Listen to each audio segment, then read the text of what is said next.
बात है वो कहाँ तक महफूज है। आज जब हॉस्पिटल में ये कांड हो सकता है तो कल कहीं भी हो सकता है। लिहाजा हम लोग का कैंडल मार्च के जरिए हम लोग यही कहना चाह रहे हैं कि हम लोग को जस्टिस चाहिए,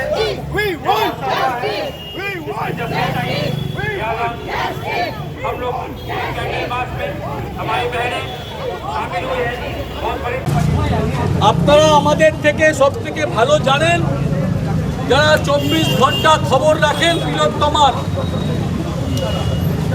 আন্দোলন নিরপেক্ষভাবে একটাই দাবিতে আন্দোলন চলছে। আমরা পশ্চিম বাংলার সাধারণ মানুষকে আমরা স্যালুট জানাই যে আবাল বৃদ্ধ বনিতা সারা বাংলায় পতাকা ছেড়ে আপনারা রাস্তায় নেমেছেন। কিন্তু রাস্তায় নামার পর দেখলাম যে 3-4টে বড় বড় ঘটনা ঘটে গেল।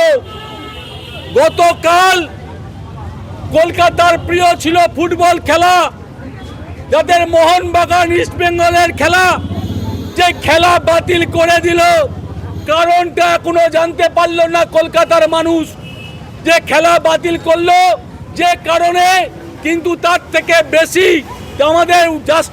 আমাদের আর জাস্টিস ফর আরজি কর আমাদের ছেলেরা কলকাতার ফুটবল প্রেমীরা আন্দোলন করলো। আমরা দেখলাম ডাক্তারদের মধ্যে ডক্টর কুণাল সরকারকে ডেকে পাঠিয়েছিল লালবাজার থেকে এবং আরো 2 জন ডাক্তারকে ডেকে পাঠিয়েছে। মোট 3 জন ডাক্তারকে। আজকে কলকাতা কেন, বাংলা কেন, ভারতবর্ষ দেখলো এই 3 জন ডাক্তারকে লালবাজারে পৌঁছে দিল শয়ে শয়ে ডাক্তার। আমরা ডাক্তারদের স্যালুট জানাবো। আমরা ডাক্তারদের এই আন্দোলনে আমরা ডাক্তারদের পাশে আছি। একজন লেডি ডক্টর, তার আজকে কি করুণ অবস্থা হয়েছে। তার বাবা মা তার বিচার চাইছে। কার কাছে বিচার চাইছে? রাজ্য সরকারের কাছে বিচার চাইছে। কার কাছে বিচার চাইছে? বাংলার মানুষের কাছে বিচার চাইছে। ডাক্তার, উকিল, চিত্র অভিনেতা, লেখক, বুদ্ধিজীবী, শিল্পী মহল সকলকে আমরা ধন্যবাদ জানাচ্ছি। ধন্যবাদ জানাচ্ছি আপামর সাধারণ মানুষ যারা দলমত নির্বিশেষে তারা রাস্তায় নেমেছেন।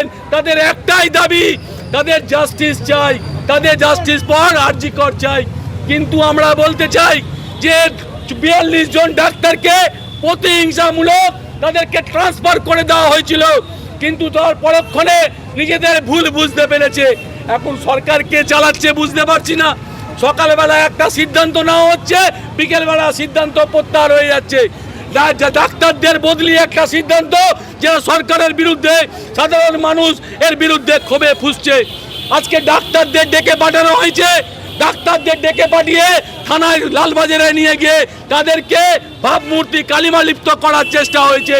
তাদেরকে তাদের ডাক্তারে এত বড় ডাক্তার তাদের সমাজ সেবাটাকে গলায় মালা পরানোর থেকে তাকে থানায় লালবাজারে ডেকে বসিয়ে 1 ঘন্টা বসিয়ে তাদেরকে জেরা করা হয়েছে। জেরা রেজাল্ট কি বলছে? আমাদের ভুল হয়েছে ডাকা। আমরা তাই বলি দায়িত্ব জ্ঞানীন এই কাজগুলো করছে কে? আমরা রাজ্য সরকারের মুখ্যমন্ত্রী মমতা বন্দ্যোপাধ্যায়কে প্রশ্ন করছি।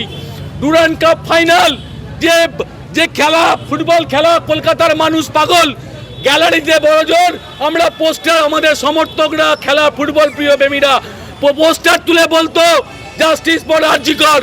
এমন কোনো আপত্তিকর হওয়ার কথা নয়, কিন্তু আপনারা খেলা বাতিল করেছেন।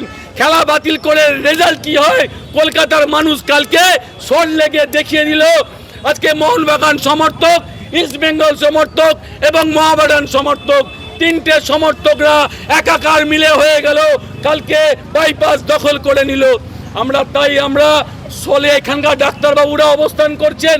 আমরা এসেছিলাম তার সঙ্গে দেখা করতে যে আমরা আন্দোলনে আপনাদের পূর্ণ সমর্থন জানাচ্ছি। সেই ডাক্তারদের বোনদের রাখি পরাতে এসেছিল, কিন্তু পুলিশ আমাদের হাসপাতালের গেট বন্ধ করে রেখে দিয়েছে। আমরা হাসপাতালের গেটে আমরা তিলোত্তমার ছবি লাগিয়ে আমরা পুষ্পস্তবক দিয়েছি, আমরা তার স্মৃতিতে মোমবাতি জ্বেলেছি। আমাদের একটাই দাবি, সারা ভারতবর্ষের মানুষের যা দাবি, সারা বিশ্বের মানুষের যা দাবি, জাস্টিস ফর আরজি কর, জাস্টিস ফর আরজি কর, জাস্টিস ফর আরজি কর।